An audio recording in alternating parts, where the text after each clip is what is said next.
Jay-Z walks up to me, and for some reason I always think like when somebody just walks straight to me, I'm in trouble. Like I took a photo I shouldn't have. He walks up to me and he's like, "Hey man, how you doing? I'm good." He's like, "You know what I appreciate about you is that sometimes you keep the camera down." I was humbled by Dave a few times where I'm shooting and he's like, "No more photos," and I go, "Oh, like I crossed the line tonight." That I never want to be reprimanded. It's like him and Dave. I remember being on that tour thinking, how lucky are we that we're the two guys that get to document the two greatest comedians and touring together, hanging together, all expenses paid. Full 5-star vacation. When people say, "I wish I was a fly on the wall," you guys are the fly on the wall. All right, guys. So this is actually the opposite of the title of this episode, this podcast. The podcast called Ugly on the Inside. I'm ugly on the outside. Same. I've been chasing you for this podcast for probably a year. You're one of the hardest people to nail down, but you actually, unlike most people, do a lot of work. Right. You're one of the busiest people. I'm not pretend busy. Yeah, you're not like, LA I'm just full of, everyone's just laying on their couch. I got the script thing I got to finish. He's not LA busy. Yeah. No. I got to meet this guy about this thing. Everyone's fake busy. I think Tim Dillon calls it fake business. Yeah. Right? You're real business. And you create beautiful art. Thank you. Like, quite possibly, to me, one of the best working photographers in the game. And it's not just from an outside perspective, and it's also just working alongside you. You know, for about a year-ish, we kind of are. I've been following you for a long time, but then from photographer to photographer feels like an orgasm right now. Yeah, I'm literally. I'm about. This might turn into. I might start sucking you up. It was a lot of fun, also because sorry, Skipper, he's a little young for that. Skipper. I remember actually being so relieved that.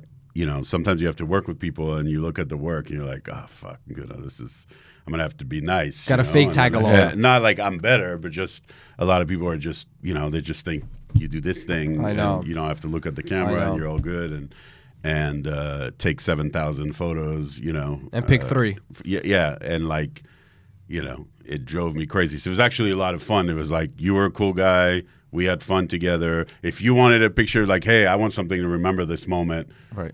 I'm not the guy who would be like, I don't do that. And when I asked you, you got some great pictures, because in photography, it's territorial. It was like a cool little dance, and love that. Even like backstage, we're not like these two like assholes that are like, ooh, I got this shot and he didn't get it. We're literally telling each other, hey, this dude's over there. You might want to grab that for Chris. You might want to grab that for Dave. No ego. Text each other. Yeah, there's no, because when you're confident about your work, which we both are, I think, about our own work, you don't really need to worry about what somebody else is doing. And sometimes there was like one day where it was Kevin Hart when they had that show at the Garden. I don't know, were you there at that thing with the goat? Yeah, I wasn't there, but I was like, hey, I got 2 friends who are there. There's Kirill or Kevin Kwan.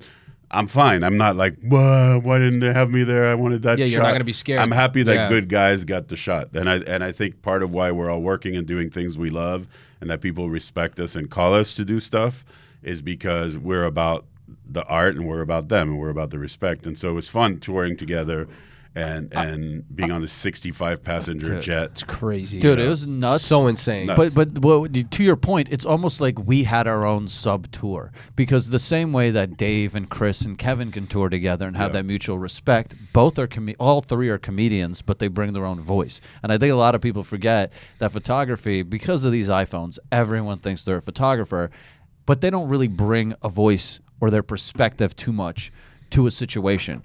And so the ability of me, him, Kevin Kwan, like everyone can stand next to each other, take a photo, and have 3 different photos. Right. And no one's like, oh, he took that shot for me. I know. You know what's crazy about photographers, and when it comes to something special like this, especially when like Dave Chappelle or like Chris Rock are together, and the photographers are literally, when people say, I wish I was a fly on the wall, you guys are the fly on the wall. I think I'm more. You guys are the closest thing to I'm that. like the toad on the wall. Yeah. He's like the fly on the wall. But I think that's I don't love taking photos of the performance. Right. Because everyone can do that. Right. To me, right? In the essence where you're like, oh, they brought out the goat on stage. I'm like, dude, those photos are great, but they don't really matter to me. The photos that matter to me are the photos that no one else gets the intimate moments. Right. So being a fly on the wall is actually more important. Yeah. Is really the reason I'm a photographer. I'm first a voyeur, and then I make the art, right? Like, I just want to be around talented, creative people doing their craft. I'm so jelly, like, though. I'm not going to lie. When I saw that you went on tour and I saw that you guys were doing what you guys were doing, I'm like, fuck. I'm like, I would...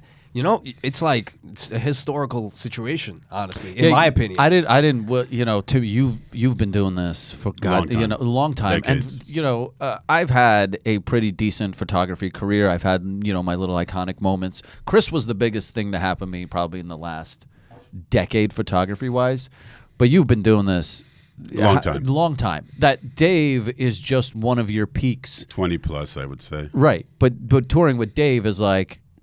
You're almost like, I know you're not jaded, but it's like you have Lenny, you had Prince, you have Quincy Jones. Crazy. You have such a it was definitely, I was stepping into your house when I was coming to tour, and it was really cool because I think, like we said, a lot of photographers are pieces of shit and assholes and try to protect, they like to hoard.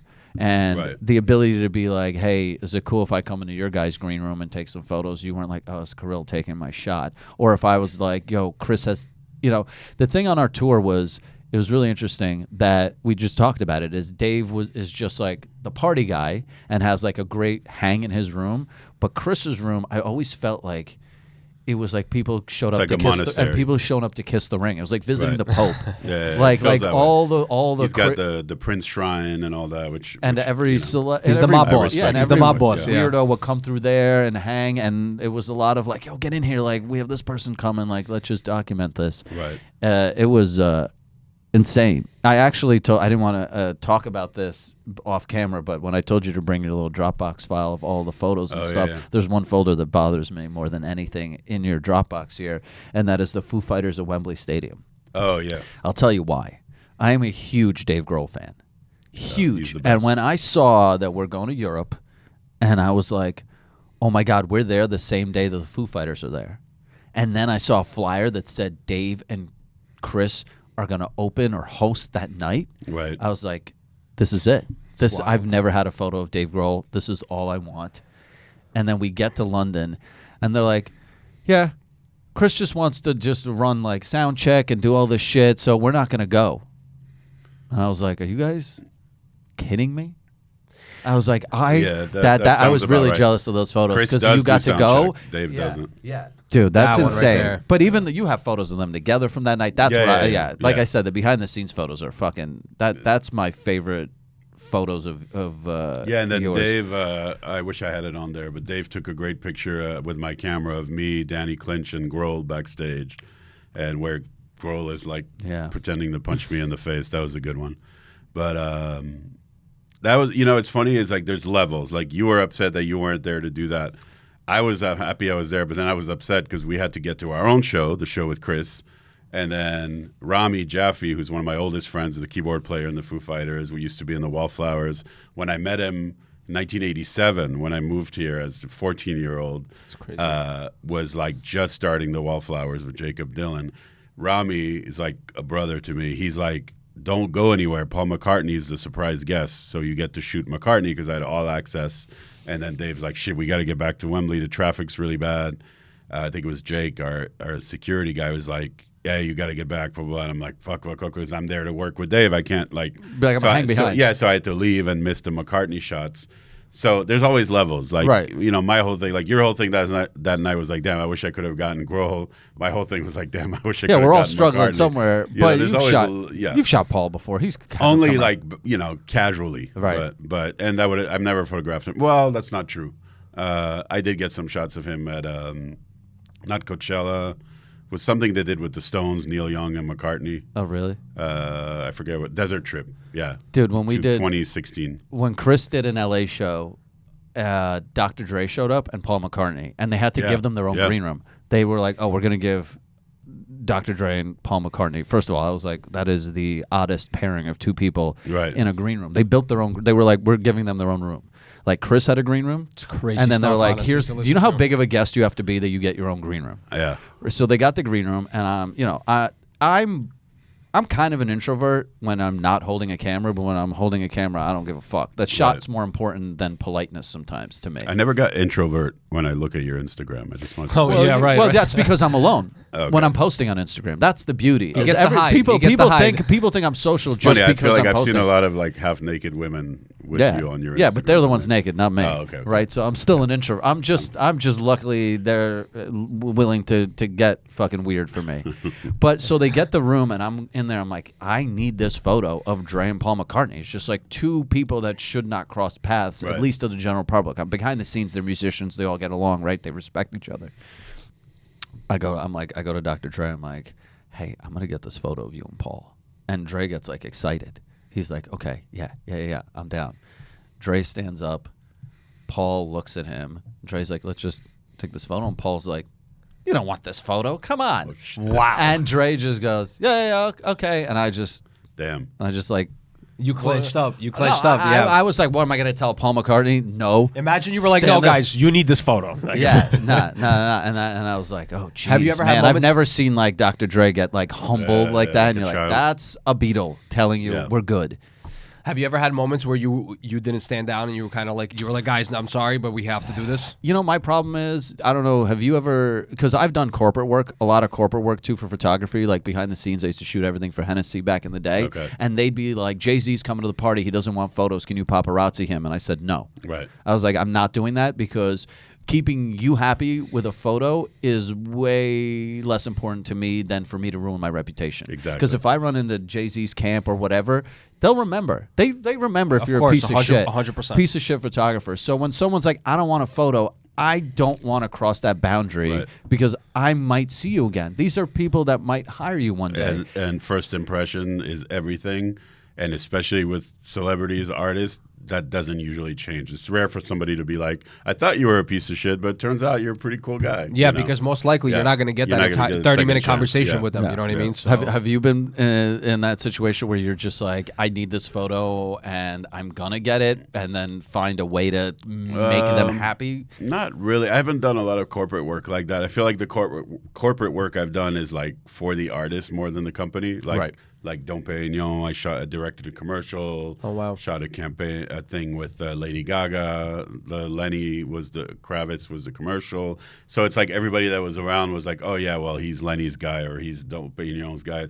So I didn't really have that problem. I've had people when I'm shooting something who were supposed to be cool be like, oh, not right now, and then I'm like, oh, okay, awkward because the company's, the people are kind of expecting it, but then I don't do it. I'm not going to be, Right. not At gonna that be point, I just guy throw the that- artist under the bus. I'm Yeah, like, he didn't want to hey, do it. You didn't want to do it. What are you gonna and then they'll give you shit, and maybe they won't hire you again, but you keep your integrity, and that's more important than the gig because you'll get a lot more gigs having integrity than being the guy who like, be careful with that guy because I said I didn't want a picture, and then the next day I saw a picture. because you're not a hoe. I Once they remember remember you the as a Daily hoe, Mail. once they Yeah, remember right. you as a hoe, you're always going to be a hoe. Yeah, and I That's- remember that's the people issue. who have like done me dirty more than people who have just like been polite, right? You remember your enemies. I feel like way more. Nothing is really done with integrity, really. Everything's done like, oh, I'll do it.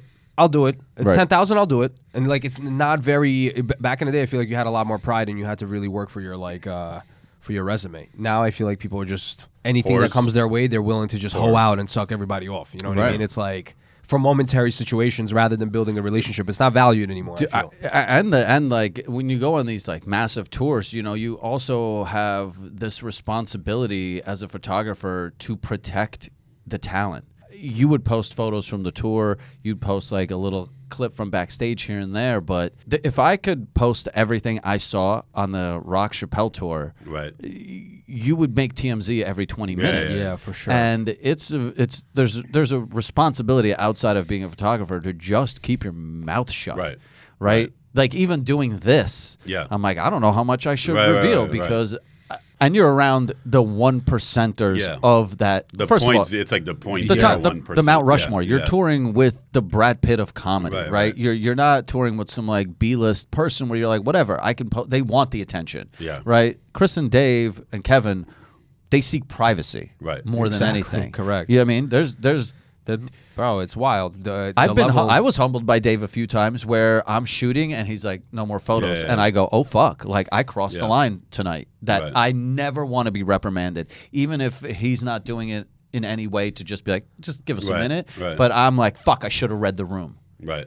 But then, it's hard because your job is to also push that boundary. So sometimes. that's really important. You brought up something interesting. So one night, Dave texts me like, hey, we're going to Peppermint Lounge. They're having a party for Nipsey Hussle. And I was like, okay, cool. I wasn't too far because I live in Malibu, so usually it's a pain in the ass. But I think I was in town. Whatever. I show up. I got one, like, I like these Leicas because they're small. And, like, I got one, like a Leica Q or something on my shoulder. And, I got a little flash on it. Let's just see what happens. Blah, blah. For some reason, I walk in, so I meet up with Dave. Then it's Jay-Z, Nipsey, T.I., Snoop Dogg. Like, everybody's at this party. Crazy. And I'm like, I don't know why. I'm always shooting, but I don't know why. Something in my head said, keep the camera down, And it's like Jay-Z comes and says, hello, everybody, super nice. I meet Nipsey, super nice. See a couple friends. I see Jen J, the photographer who was working with Nipsey. She's there shooting. So again, I'm like, okay, well, she's covering this.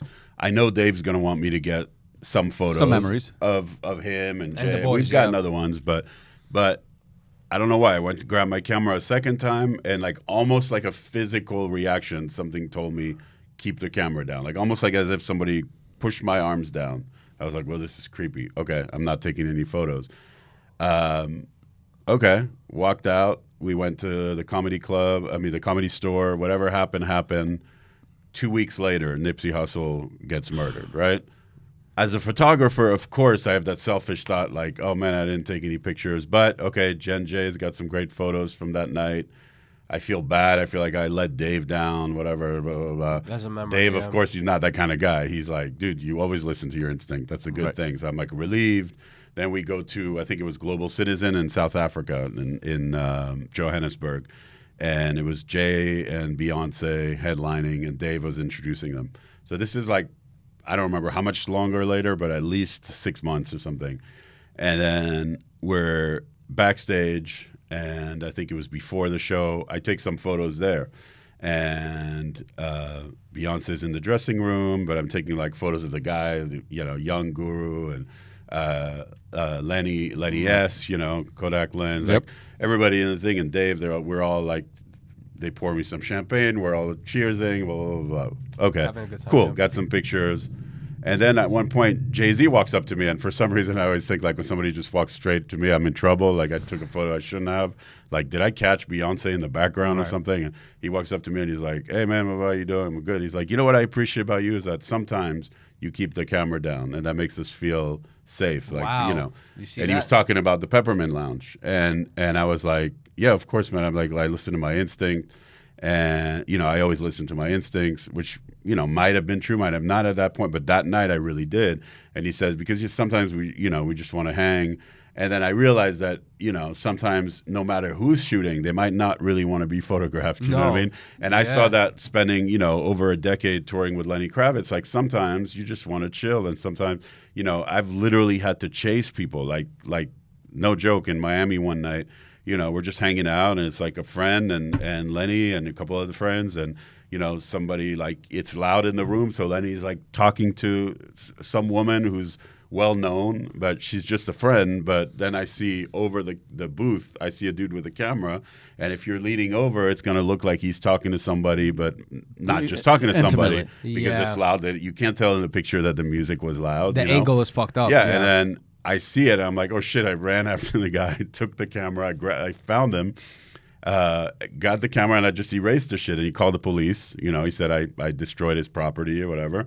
So he's like, I'm about to get you arrested. I was like, cool. I've never been arrested. It's kind of fun. It's Miami. Lenny's gonna get me right out. Bail me out, hopefully. And then the police officer comes over and he's like, what's the complaint? Well, he starts telling me, he's like, so yeah, I took this picture and he destroyed the pictures and and the police officer was like, well, what was the picture of? He's like, well, it was a celebrity, and it was two celebrities in a photo. And he goes, well, where'd you take the picture? He's like, well, they were sitting at a booth here Casa Tua, or what I think it was, the restaurant. And the guy's like, so you just went like what, over the booth and took the photo? He's like, yeah. He's like, man, get the fuck out of here. Like, why'd you bother me? And he looked at me. He was like, well done. I was like, wow. Thanks, Mr. Florida's Officer. Florida's always been rewarding good. And the guy was like, what? I'm going to file a complaint against her. And he's like, good luck. Like, who you going to file a complaint to, asshole? It's like, crazy.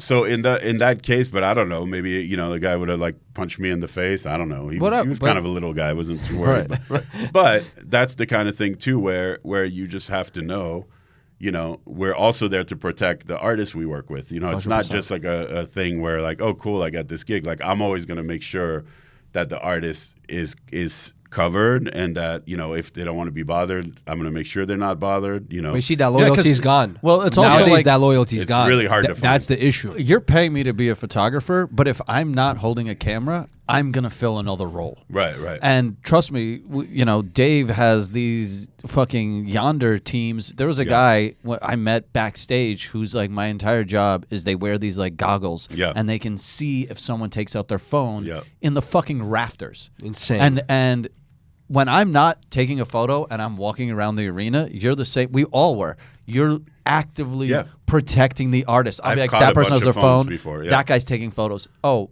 and you, it's just, you're a family because you're like, you travel together, you take care of each other, you help each other. Yeah, and the guy's spending millions of dollars to protect his material, and it's like, if I can help, people are like, one guy once I caught him, and he was like, you fucking snitch, all this stuff. I was like, fine. You're supposed to be here and follow the rules. Not only that, but we're a team. I'm not a snitch. I'm just part of the squad. So you just got caught. Yeah, it's too bad. You know what I mean? They really don't like getting caught, but when they get caught and it's kicked too bad, out, bro. Especially when the audience boos them and all that, it's kind of fun to see. It is hilarious. I was on the show in Irvine. I'm an idiot. I don't know how to pronounce that. But Irvine. Where are you from? To the Irvine show? I'm from Brooklyn, and I'm Ukrainian. Is that in America, Brooklyn? I just went through ESL literally 3 years ago. But you went to the show? Yeah, I went with Natalie. Oh, you took okay, us, right? yeah. So we were in the show, and it was crazy because Dave couldn't see from the lights from the stage, but it was a basketball player that took his phone out. I remember that. And he shredded him, abused them, right? And then as he's walking, he goes, "Oh shit!" And he goes, and then he says the basketball player's name. He goes, "My fault, bro." He goes, "But listen, you couldn't take the phone out." He goes, "My team is strong, Yeah. And I loved it. And it was like no like selective choosing. Like in front of the crowd, he had to still like stick to the guns and be like, "Yo, my brother, like it's too bad." It happened one night where one of Chris's like cousins got kicked out, and we were like, "Oh my god." Like, what are you guys doing? Right. I'm like literally had my hands like no, I mean, I've had people that I invite to stuff, and then it's the after party, and then maybe, they had a second phone, or they didn't yonder the after party, but it says everywhere, no photos, and we, the DJ will say, like, hey, guys, enjoy, have a drink, blah, blah, blah. Do not take out your phones, don't take any photos. And then, like, the security guy would be like, oh, your friend just took a photo with like Dave in the back, and I'm like, oh man, I'm so sorry, I'm not inviting this person ever again, And then they're like, oh, it's fine, I'm Matthew's friend. I'm like, no, that's not your excuse. Like, I've already told you can't take pictures, Yeah. So then I'm like, sorry, you're out, and you'll never be invited again. It just shit happens, It's terrible. So. Yeah, people don't have social IQ, bro. That's just what it is. Yeah. Well, people also are just like, you know what? The famous phrase, I'd rather ask for forgiveness than permission, right? They're like, if I just get this photo of Dave, no one notices, I can get that clout on social media. Right. People are willing to take I have a bad risks. story. It's kind of like us trying to take risks, but except you're like, dude, we're hired. So I'm a hired risk taker. Right. I didn't want just a pedestrian hanging out here. Like, I've given you a gift. Why are you shitting on it? I didn't want to tell the story, but I will. And this goes back to Chris. But I would just go to the Comedy Cellar and eat at Olive Tree, which is upstairs, because I used to love the food, because it's kind of like, it's like Middle Eastern / like Slavic. Home cooking. Yeah, it's like home cooked stuff. And I also love the whole comedy thing, so I would love to tiptoe around that area. Oh, man. And we were all up there. Everyone got high. We were, I don't know, I was like 17, 18 years old. And I guess, they always have that back table where everyone writes. And the the comedian Olive Tree, the comedian table. And I would always like scout guys, because I was a fiending. I was just a fan. I was like a little fucking fanboy. And Chris was there. And he was eating. And I guess right before he was going on the show.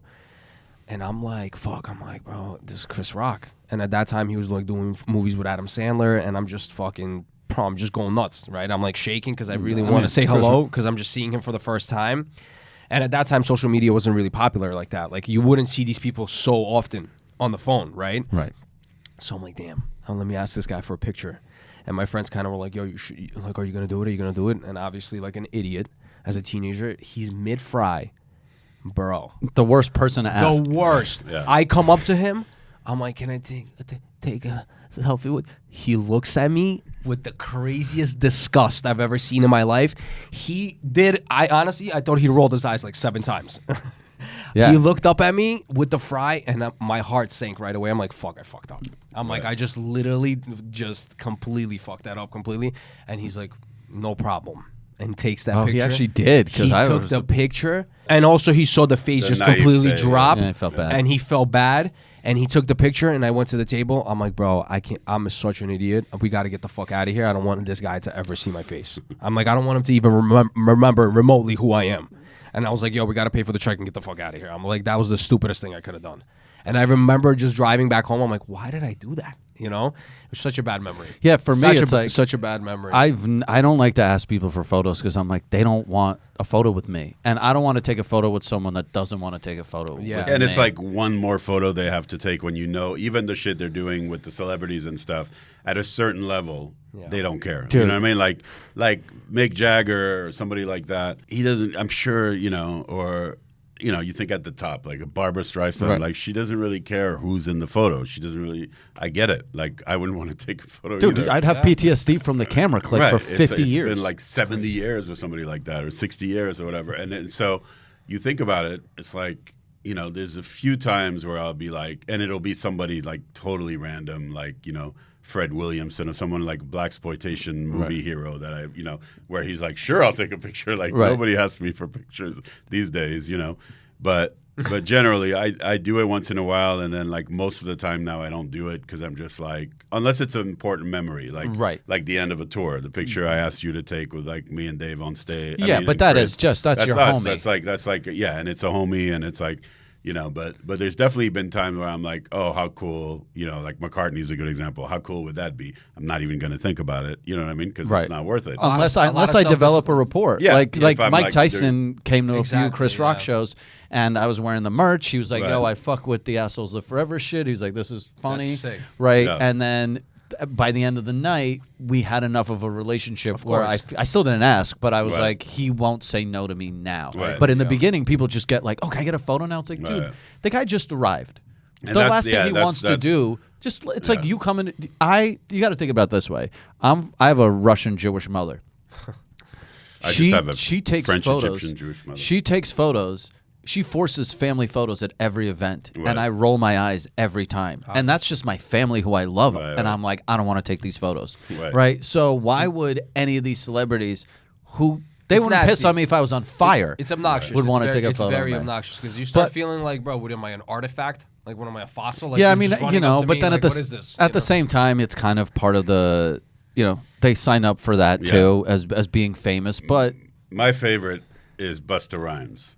My favorite thing to do is Busta Rhymes tell someone, I'm not taking that picture. He gets mad. He gets One mad. of my favorite things. It's not even that he gets mad. It's like, a friend of mine, we were like in Miami, and he like did one of those things where like backstage, I invited him to the show, and he's like big Busta Rhymes fan. Like, who isn't? You know what I mean? And he comes up and he's like, hey, Busta, I said, get the fuck out of my face with that phone. Yeah. And I'm like, yeah, dude, like, he's like, That's not your man. friend. He's like, oh man, he wasn't nice. I was like, what do you mean he wasn't nice? You weren't nice. You just like, invaded it. My man is just the dude is chilling. here to see Yeah. Dave, nobody Yeah. else. Like he came to see Dave. But also be smart. Right. Hey, You don't- real hey, quick, could I take a photo? Or just can ask you Matthew to be take a like, photo? you Yeah. know Busta Yeah. better than anyone. So, hey, can you ask Busta Yeah. if we could take a photo somehow? He's a legend. And you don't just get to walk up to somebody who's worked that hard to get where they are and just be like all in their face and shit. You know, when people walk up with the phones to like Dave or anybody, Chris, I'm sure, Lenny, hey, say hi to my cousin or whatever. And he's like, Chris is really funny when he does that stuff because he actually turns it into kind of a comedy thing. You know what I mean? Hey, how's Aunt Sherelle or whatever? Like he just starts making up stuff and it's really when funny. he's in the mood, I feel like, right? Yeah, if he's in the mood. If Right. he's, I've seen him do it the funny way. Dave's also so nice, but you could be like, he doesn't want to like offend the person on the phone because they kind of have nothing to do with it. It's the person doing it. Him and Dave and the person on the phone are both trapped between this one character who wants the content. And then, so awkward. After that, it's like, hey, you shouldn't do that. You know what I mean? That's not bad. very. Well, it's also a different culture. I feel like you could ask celebrities for photos maybe 15 years ago, and it's different now. If I was a celebrity and someone asked me for a photo, I'm like, you're using me for some gain now. Right. Before it was like, oh, I just want to have a photo. I took a photo. You had no one to show besides your friends. Right. But now someone's like, oh, I'm going to post this. I might get likes. I might get X, Y, Z out of it. You feel more used. Right. When I cut celebrities, I'm a barber by trade, and when I cut celebrities, no matter how excited I am of who they are, I will not even have conversation with them because most barbers want to talk to them nonstop. I will just, if they want to talk to me, I'll let them talk because I know that they're tired or they're on their phone scrolling, whatever. And let alone will I ever ask for a picture, ever. Right. I'll just pretend as if they're like a regular client that I've cut for the last 10 years. Is there a difference between barber and hairdresser? Yeah. Okay. But vagina and penis. But yeah, I mean, you can, I just wanted to see the I Brooklyn. think if you're gay, you're a hairdresser. No, there's definitely. My hairdresser is gay. Todd Brown. He's the best. There you go. You have a hairdresser. But it will be because I know that. No offense to Todd, I love him. I've known him forever. Like if I've had my hair cut by a straight guy, it's a 15-minute, 20-minute haircut. Todd, it's like 2 hours, but I love it. It's like a friend you hang out. Yeah, so they definitely want to stretch it out. Also, it's an but LA that was thing. A joke. There is a difference. I knew we probably wanted me to go a little heavier. I call you a hairdresser just to piss you off. I know people piss me off. They'll call me a hairdresser, but I mean, listen, it's probably the same shit, bro. Honestly, what is the difference? The only difference is that people say barber because you use the razor and you fade. Hairdressers don't do that. Who charges more? I feel like hairdressers. Hairdressers. Yes, if you raise your rates, you have to be a hairdresser. But most hairdressers make less because they cut less. And you have to put a little blonde dye in your hair too. Yeah. I gotta get a streak. Get a lisp. Yeah. Still getting a little gayer. Guys, it's the new year, and I think before we succumb, no pun intended, to all. You know what succumb means?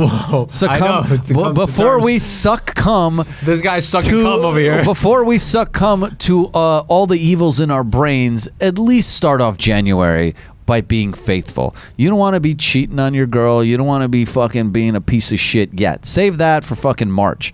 But in January, February, go to bang.com. Use promo code ALFBANG, ALFBANG. You're going to get a 2-day free trial. You're going to crank it. Your girlfriend's going to thank you. Your wife's going to thank you. Your husband's going to thank you. Your side piece is probably going to thank you. You just want to crank it so you could be a better person. So don't forget, bang.com, best adult site on the planet. Use our promo code ALFBANG, a 2-day free trial. Use it for 2 days. 2 days is a long time. 2 days of fucking gooning in your basement, you're going to come out a better man. You are. Guess who doesn't fucking jerk off? Terrorists. And look at those people. They're not good at solving problems. No. Very, very, they're walking around with fucking loaded dicks. You don't want to be walking around with a loaded dick. Go to bang.com. Unless you're trying to be a UFC fighter, you got to unload, homie. That's all I'm saying. Oh, okay. Yes. If you got to fight someone later, don't jerk off. But if you want to love someone later, jerk off. Please. Back to the episode. Look, I don't want to I kind of want to also do a little dive into how you got into this. I don't want to make this about me in any way, but I fell into photography. I never chose to be a photographer. I went to art school. I wanted to be a Disney animator. I went for fine arts. And the camera I was never really drawn to until I worked at a comedy club in New York, and I needed to fill the time at night because I didn't want to go home and sleep in like a shitty apartment. So I was like, I'll be around the scene. I grabbed a camera. I started taking photos, and I was like, oh, I'm pretty good at this. Maybe I'm lazy, but I think photography, I feel like that's my true calling because it's easy to me. Right. And any art I do everywhere else feels difficult, and it's not as rewarding. And how did you get into this? How did you fall into photography? As a kid growing up in Paris, I was always into photography.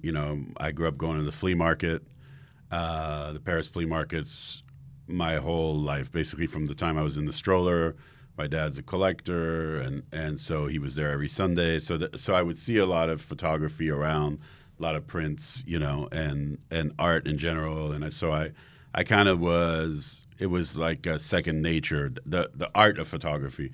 But basically, I think when I moved to the States, when I was like almost 15 years old, I got a camera, and it was like my little like high school projects. I would just do, little like this friend of mine little nudes on a Fryman Canyon or something like that, just like for fun. And I always liked it. And then when I don't mean to interrupt. This is film at the time, right? Yeah. What year is this? I don't want to age you, but you're between 87 and 90. Right. I moved to New York in 92. So when I moved to New York, I basically met this French dude who was a photographer and would be like the caricature of a French photographer. Like he was doing a photo shoot. He would be, let me see where the baby come from. The original creep, the original Instagram model photographer. He would be like, move a little bit so I can see more of your teeth. I love that. He's like you, but a French version. I might need to get a French accent because mine comes off as like really creepy. Such a good French accent. And he was this like little like scruffy guy, and we were good friends. With a cigarette in his mouth. Always smoking, super skinny, so we didn't have that in common. And he would walk around, shirtless with like hair on his chest, with a cigarette, his hair tied back. It was like curly, long hair, So when you take the band, the elastic out, it would be like kind of fro-ish. I imagine his head a little forward, around his shoulders. Like, I make love to the camera. In what is it? In Along Came Polly. Yeah. When he goes on his honeymoon and all that. Yeah. And there's was it Hank Azaria? Hank Azaria, yeah. Are you for Scuba Lubin? That guy is the best. It's funny, I was just with Stacey Sher, who produced that movie in Hawaii. I was talking about that. It's the best, for me as a French guy. I've never seen anyone do the real French. Well, Hank Azaria was also the maid in Birdcage. That's true. Right? That's true. He's like, so good. You cannot handle my Guatemalaness. Yeah, exactly. He's so good. And that whole like, are you for Scuba Lubin? Lubin, he's like, I was like, that's my old roommate. Like literally, that's this guy. And so, but he was a really good photographer. So he was like, he loved the younger girls and all that, which all these guys at the time in New York doing the tests for all the modeling agencies. Right. This is pre like HR and Obviously. This when it was art. Me Too, when it was arty and stuff. But for some reason, seeing what he did, I was like, oh, I'm not good enough to do that. And then I started meeting a lot of other photographers because I hung out in that scene of the models and the photographers and I was into design and art direction, so I started doing that, and I got jobs doing that. A lot of like packaging, merchandise, T-shirt designs and all that stuff. Dude, you've done over 1,000 CDs. Yeah, by now like over 1,000 album covers or more. Nuts. Probably a lot more than that. Box sets, book covers. So I'm doing all this stuff. And I kept meeting photographers that, I would meet Nick Knight or, became friends with Jean-Baptiste Mondino, or I would meet guys that were so good. And Paolo Reversi, like, used my apartment at the time. You came up in the best photograph time, honestly. Kate Moss in my apartment. I still have some of the Polaroids he gave me as payment, His son was one of my other roommates. Who sadly committed suicide, but he was this was like an era. The 90s in New York was amazing, and so I kept looking at this like I want to do this, but I'm never going to be as good as all these guys that I'm constantly surrounded by. What made you doubt? What made you doubt that? Why? Because they jumped into it very fiercely. I also I had moved from LA. I lived with kind of another crazy French character, a stepfather who was like quite. Abusive in the sense that, like, you're that movie character. You're never going to put you down a lot, yeah. Like get a real job. The mother and Precious, you know what I mean? like Monique and Precious, I mean, just that he was actually what I realized with some, growth and as you get more intelligent over the years, I realized, oh, this guy's like jealous of what I'm doing because I'm so young and I had a business basically buying like rare vinyl in LA and selling it to guys in Paris, and so I had my little side hustles and I was making enough money to do follow whatever you want, and mostly to buy concert tickets, and buy rare records, and so I had my little thing going, but I didn't understand that at the time. And so I remember, I would say like, oh, I love it. Oh, you're never going to be good. You're not. Da, da, da, da. So somehow I kind of believed it. And then some of it was on me for the friends that I had who were like, stick to your lane. They were like, the photographers were like, hey, man, this is what you do. Don't try to do what we do. People jealousy again, right? But I didn't get that at the time. You also were coming up in a time where the barrier of entry was tough. was hard because you're shooting film. It's hard to learn when you need a financial investment. Right. I learned, I took film class in high school where we had to do it, but I didn't touch a camera until it was digital again, where you can learn at home for free. Right. You can learn all day. Yeah. You have to, it's an expensive learning process. Yeah, it is. And then you fuck up and like, oh my God, I did this shoot and the film is blank or it's completely overexposed and underexposed. But that's well. How do you? Let me ask this question because I don't mean to keep interrupting, but from a actual practical photography standpoint, like I said, I've never done film and. I've shot, like these little Fuji cameras where you put film in and it's just like a point shoot. But how do you learn when you're shooting film? Because by the time the roll is developed, or by the time, how do you even remember what settings you were on? With digital, I can look back and be like, here's what I did wrong. Oh, I'm going to change this, and this.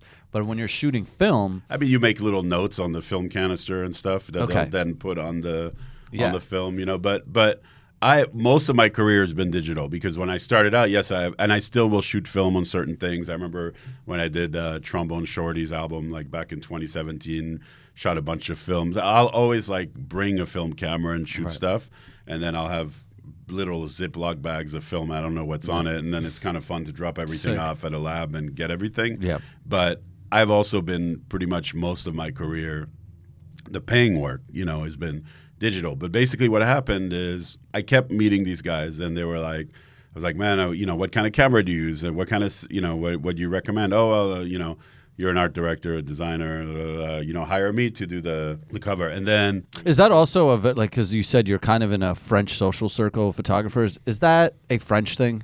Yeah, it's hey, it's very much stay a in your French thing, where they're like, I'm closing the door behind me. You do you, I do me. I can't tell you the amount of people. I was talking about that with my mom today. Actually, when you look at like even what's going on right now, we'll talk about that. But when you look at the social media, and people are insane on social media, and I kind of like want to get off of it when I think about that. But French people are really bad, and even when I was like, working with certain artists, somebody would be like, oh, this guy hasn't had a hit and da-da-da, or this guy, who we don't know who this guy is. We don't know who this comedian, nobody's super like aggressive, right? Super negative, just so negative. And it's that it's a back European to that, thing. They're like, life is shit. Yeah, it's back to that jealousy thing though, because they're sitting, working at their job that they hate, and doing whatever, which is fine. We all pick where we want what we want to sacrifice to get to where we are. But it took me a long time, and it's because of the kindness of a French guy, but he's also half Italian. So I was managing artists, and I was working with a French artist named Émilie Loiseau, who's amazing, and like multi-instrumentalist, pianist, but she's a great songwriter. And we were doing this album for Polydor, and it was a bearded lady concept. It was called Pays Sauvage, which means wild country. And so I was like, oh, the guy to hire for this photo shoot is Jean-Baptiste Mondino, who's done the most classic, like from the Prince Love Sexy album cover to like all the classic Madonna stuff, to Tom Waits, Stone, everybody, like Keith Richards. I mean, he directed the Boys of Summer video. I mean, you can go on and on and on and on. Legend. And does all those, you see those Johnny Depp, like Dior campaigns. He still does all that stuff. Oh, wow. Charlize Theron. I mean, he's amazing, and he's a great guy, and he's funny as hell. I hired him, and then we were like on a lunch break, and he also did it for peanuts because he loved the music. He's a real music guy, right? So he's not just about the craft. Yeah, he's like, Dior will pay me what I'm worth. I'll make the money where I need to. For you, I'll do it because I like you and I like the artist, and so he did it for peanuts, and I remember he was actually the most pivotal person I can think of in my career because we're sitting at lunch during this whole shoot in Saint-Cloud outside of Paris in the suburbs. And I had just gone to South by Southwest in Austin, and I had shot a bunch of music stuff. What year is this? This is 2008. Okay. At this point, I've been shooting a ton of album covers for indie artists. Got it. Like a friend of mine, Chris Pierce, who's a great artist in LA. I used to do all his stuff. Are you a photographer? Photographer, already designer. The title. Yeah, okay. I'm doing. You've already everything. Established yourself as so like. I'm doing directing the little music videos. There's an artist named Gray Delisle that I also manage. There's a guy named Trevor Manier. And all these artists were signed, and we were like getting everybody signed to record deals, and it was just a lot of fun, and I would get to do my little, the visuals and the videos and the kind of you were really hands-on, basically. Yeah, doing all this stuff, but, I feel like if you have a gift as a photographer, where like I said, it comes easy. I feel like it comes easy to you to photograph. That you feel like you have to pick up the slack somewhere else, right? Yeah, like, I agree. I'm I like agree. I can't just do the one thing. I'm just 20. I'm a 25% photographer when I'm touring, right? 75%. I'll do other shit. Like I don't care because I'm like it's so easy.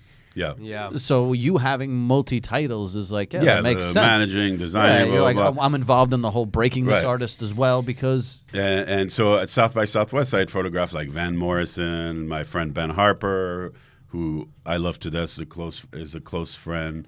And this band, the Duke Spirit, that this guy that I was working with, Jeff Aroff, had signed. He had signed my artist, Trevor Manier. Blah, blah. So I was like kind of photographing all the artists that were on the Shangri-La label.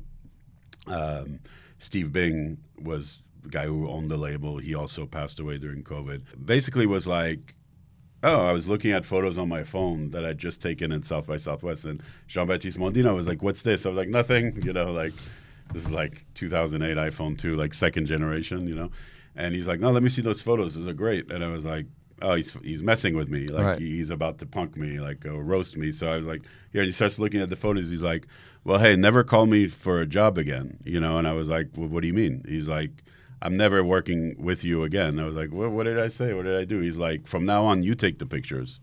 And I was like, wow. Looking around for the hidden camera, Yeah. And then he's like, these are so great. And I was like, really? And so that same day, I should look up the exact date because it was a pivotal day. It was 2008. It was like October 2008, I think. While we're doing this photo shoot, he kept getting calls from Lenny. And Lenny's like, dude, I want to see the rushes. The day before he had directed a video for a song called Dancing Till Dawn from It's Time for a Love Revolution album. And he kept being like, yo, I want to see the footage, And he's like, I'm shooting something. I'll call you tomorrow. And he's like, well, what are you shooting? I'm shooting Emily Loiseau. This guy, Mathieu Bitton's the art director and he's managing. And he's like, Mathieu Bitton's with you. Put him on the phone. So he puts me on the phone. I've known Lenny since like 1980. How? So my mom used to be a designer, head designer for a clothing brand called Jag, which was like Jag and Sassoon, like Ooh La La Sassoon. It was like the big thing in the 80s. And so she came from France to do that. Her assistant, who was out of school, this guy Christopher Enuke, who's brilliant, was living with Lenny. They were roommates and was like brothers. We all became like brothers. And so it was like I would go to Lenny's mom for barbecues with Christopher, So I met Lenny that way. Then all of a sudden, I hear this song on the radio, Let Love Rule, and I'm like, oh my God, I love this. And they're like, oh shit, Lenny Kravitz, oh my God. And he's like, come to the Roxy, we're doing the show, da, da, da. And then all of a sudden, not only do I know this guy, I'm like a huge fan, Right. And so over the years, I would go see his shows and, either by myself with Christopher or whatever. And I would always be like, hey, man, I want to work, I want to design a record for you. I wasn't even talking photography, but it was like, I want to design one of your albums. Or, yeah, you'll do the next one, Right. Never happened. And then that day, he's like, you're in Paris. I can't believe it. I've been thinking about you. Give my driver your address. I'm going to pick you up tonight, and I want to play you this album. I'm doing this funk album. And I'm like, yeah, sure. Okay, cool. I'd love to see you, but I'm thinking he's busy. He's Lenny. He's doing like he's not going to get distracted 10 minutes later. He's not going to show up. You know what I mean? And then like 9:30 p.m. or whatever, my stepmom, I guess, is like, Lenny Kravitz is outside, like with a driver to pick you up, and I was like, oh no shit, So he like comes up, talks to my dad, who he hadn't seen in a long time, and it's just like, that's crazy. From that day, though, it was literally from that night, we went back to his house, his amazing house in Paris, and plays me this Negrophilia record, which to this day is not out yet, but Lenny, you got to put this shit out. It's the greatest thing. Yeah, Lenny, if you're watching. Yeah. Well, at least send you this clip. Yeah. He plays me this. It's like the best thing I've ever heard. I'm like, it's the best thing he's ever done. And we start, literally, I brought my laptop. I started designing the album cover with a photo of his mom, the classic 1960s photo of his mom, this beautiful afro and all that. And we kind of start working on this thing, and then I had to go back to. So we hung out a lot. We spent a lot of time together, and then he's like, "Hey, it's the 20th anniversary of Let Love Rule album," and so I was like, "Hey, we got to do this deluxe edition." I'm doing this stuff because at that time I'm doing all this with like Marvin Gaye and Stevie Wonder and Peter Frampton, like Frampton Comes Alive. I'm doing all these projects with Universal. Are you meeting these people too, or are you kind of more of a in the lot office, with the labels, creative, but you don't really get well, FaceTime? I was always freelance, but I did like a lot of times if the artist, Marvin Gaye, unfortunately I didn't get any FaceTime. Right. But anybody that was still alive, usually like we did this Cat Stevens reissues. I got to meet, Yusuf Islam and Sick. like some of my So heroes. crazy. And so Peter Frampton I got to meet, But my friend Vartan, who's the art director at Universal Music that did all the catalog stuff, he would just like have me do so much stuff. So I was so grateful for him. And so I was like, at the time, Lenny coincidentally was working with a friend, Gary Gersh, who was managing him at the time. And I was like, let's work on a Let Love Rule thing. So Lenny was like, come out to the Bahamas where he lives a lot of the time. And because I'm working on an album and I can't really like give you a lot of time, but if you want to just come and hang and tell me what you're thinking. And so I came out to the Bahamas in February 2009, paradise. I mean, literal paradise there. And I'm supposed to be there, a little bit. And I bought like some video camera, like some Canon thing, Right. I don't know, probably Circuit City might have still been around at the time. I don't know. But crazy. I brought a video camera because like I'm going to the Bahamas. I may as well bring a video camera. And he has this friend, our friend Shannon Brock, amazing guy that he went to Santa Monica Junior High or something with. And so I've known Shannon forever. And Shannon was documenting whatever sessions he was doing. Shannon was also, I think, smoking a lot of weed or something. And so they were like, Shannon was filming. And at one point, Lenny starts coming out with this song. He's like, where the fuck is Shannon? Shannon's on the beach swimming, on vacation. fishing for conch shells or whatever. And I was like, hey, I got a camera. He's like, yeah, just roll, like film this, and he starts coming up with this beautiful ballad called Push. And then like I have the footage somewhere where it's like Shannon walks back in like an hour later and Lenny goes, look at the white man taking your job. It was so funny. And then so he's like, well, hang around for another week, hang around, and then we did. So I got this footage, went home, and then for the Let Love Rule 20th. So then I put together the 20th anniversary, like deluxe edition, 2 CD set thing. Right. Got to go through his masters, his outtakes, and B-sides and all this stuff. Put the thing together, and then they were going to kind of launch this Let Love Rule campaign at Irving Plaza, which was then had become the Fillmore again, or they had turned it into Bill Graham's the Fillmore.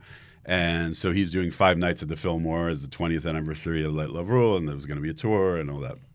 And so all these friends of mine were like, yo, I hear Lenny's doing these shows. Can I come? Da, da, da. So I was like, sure, I can ask, And so like my friend Jesse Froman, who famously photographed, he's a great photographer, but did the most famous Nirvana photos of Kurt Cobain with the white glasses, Yep. the last photo shoot, like right before he died. And Roxanne Lowitt, who I dedicated this book to, was like my New York mom. She's like, hey, I want to come shoot. And she was very a famous New York photographer. But was that weird, surreal to you too, that all these iconic photographers are hitting you for permission to come hang? And then, Lenny's friend and photographer Mark Seliger was shooting. Yep. And then like, so all these people are asking me, not Mark because he was already there, but like other people are like, hey, can I shoot this? And Lenny would be like, cool, as long as they're like respectful and they're not on stage, or that's fine, And he was like, of course, like Roxanne, whatever she wants. And then like on night 4, I think it was either night 4 or night 5, I'm like, yo, why do I keep doing this my whole life? Like I'm hooking other people up. You're middlemaning to do everything. What I could do myself. Yeah. And I'm thinking back to what Mondino had said, in Paris. And I'm like, fuck it. Hey, Lenny, can I shoot the show tonight? And he's like, oh, you take photos too? I was like, well, yeah, I took some in the Bahamas, but I didn't show them to him. And I took some footage and blah, blah, blah. So he's like, yeah, man, do whatever you want. You want to be on stage or off stage, like whatever you want. So I was like, okay, cool. So at this point, I'm leaving the next day back to LA, back to do my stuff, working, like freelancing, whatever, labels and doing whatever. And then the show happens, great show. And we get on the bus after. He's like, come back to the house, let's hang out. Da, da, da. I think I was even staying at this place he had on Crosby Street. And on the bus back from the venue, which is funny because it's not that far, but somehow we had the tour bus. Yeah, tour bus in New York. Yeah, in New York City. And he's like, let me see the pictures. And I'm like shooting off like some Canon whatever, like not a great camera. And I'm like, no, let me edit the photos first. And like he's like, no, let me see it. Let me see the raws. That's like seeing you naked. I was like, no, let me edit them tonight and I'll send them to you tomorrow. He's like, come on, dude. And he like grabs the camera and he like starts looking at the photos. I'm mortified. Like these photos are all shit. You know what I mean? I got to fix the contrast and the lights and then he goes, hey, Craig Ross is his guitar player. And he goes, Craig, come over here real quick. And he's like, look at these pictures. And Craig's like, oh shit. Well, he's very like aloof. He's like, oh, that's cool. And then Lenny looks at me. He's like, where'd you say you're going tomorrow? And I'm like, back to home. He's like, you're coming to Italy with us. We're going on tour. And I'm like, what? He's like, that's it. You're coming on tour with us. He's like, these are amazing. I love this. Like, boom.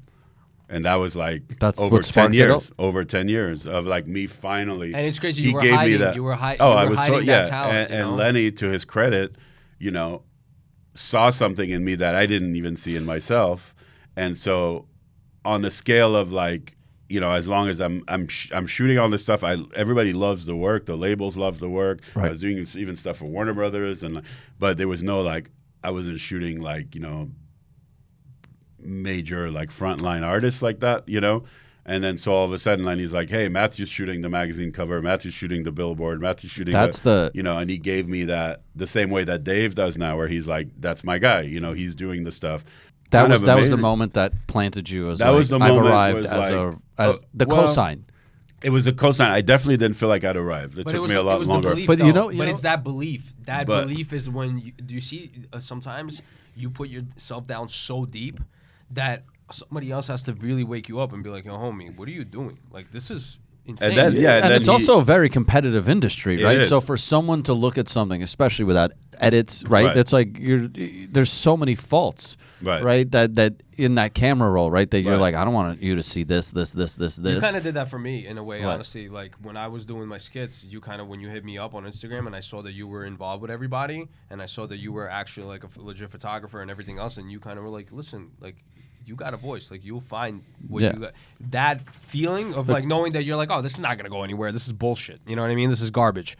But then somebody that really has some kind of like say pulls that out of you. You start feeling confident. Yeah, right. You know what I mean? It's great. And then for me, it took a while to actually be like, oh shit, that's my photo in Times Square. I mean, that never gets old. And it still doesn't. It doesn't because you're like they could choose anybody, especially right now. You're like they could choose anybody to shoot me, and the fact that I'm getting these opportunities.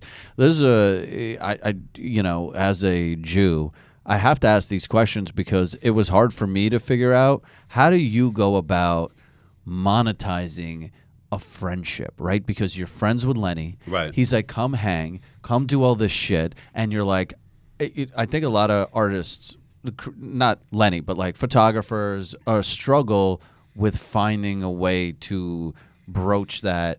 All right, I'm your homie, but at what point am I compensated for my work?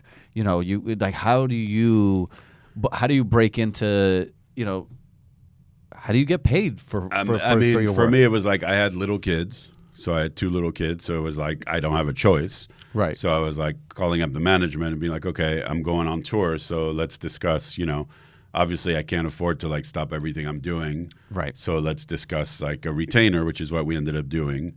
And then I was like, but also like, a couple of first things I did, magazines, blah, blah, blah. The management was like, it's part of the retainer. And then at one point I was like, wait a minute.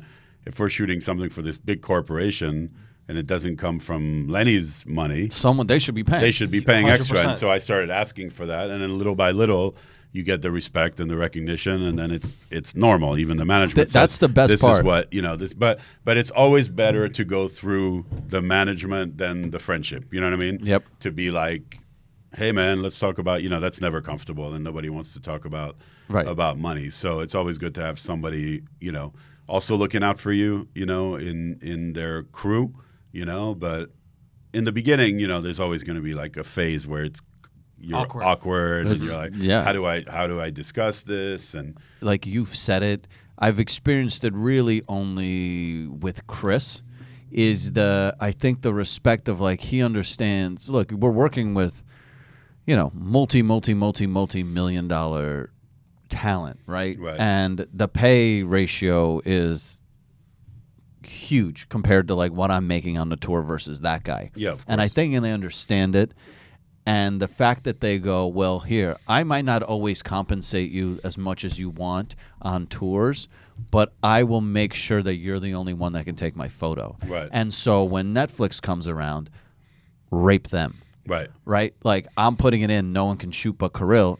And then Netflix is like, what's your rate? And you're like, you ain't getting photos right. unless you pay me. Yeah. Right? Because Chris isn't going to let you in that room. Right. Right. Yeah, you don't have that, and they also, people want a photographer with a rapport with the artist because he's gonna pull stuff out that's just like a random guy that they pulled off the street to shoot. And going back to what we were talking about in the beginning, and this happened with Lenny a lot, is because we were just always together, always so whatever was happening, I was involved in the creative or whether it was design. I mean, to this day, like his new album, I designed all that stuff, but it's also knowing how to protect them within that role. When people are like, "Hey, Lenny, I think you should do this," and you're like, "Yo, this is not a good garbage, thing. Like this is garbage. Yeah. Like I know it's a lot of money, but don't do this." You remain a true friend, and then the management or people might get pissed off because they're like, "Yo, this was like an important thing." But in the long run, the person will be like, "Hey, thank you for being honest." Yeah, because you just saved them so much money. Right. Everyone's trying to pull money out of this. Exactly. Guys, you know what I mean? Yeah, it goes back to that. I'm protecting the whole integrity of the show when people 100%. take their phone out, right? I'm doing everything. So for me, that's more important than the gig. Even though I could make more money by doing that gig,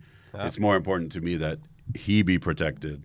And that's really hard to find, Well, right, because once an artist drops you, management can't bring you back. Right. But if management hates you, but the artist loves you, it's the management's problem to deal with, right? So it's a thin and line management's changed too. Yeah. Yeah, it's a thin line too, because if you don't have that friendship rapport with the artist, and you kind of like want to step in and be like, dude, like I know we might not know each other, but you shouldn't do this.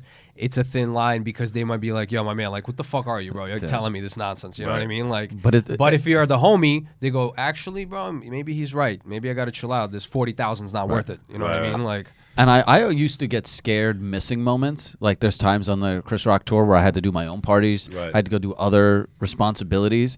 And they'd hit me and be like, hey, just letting you know we're hiring someone local. I was like, please do. Right. Because I need you to see what I can do. What they can't. What they can't. Right. And they'd be like, I'd be gone for a week. And they're like, Kirill, Right.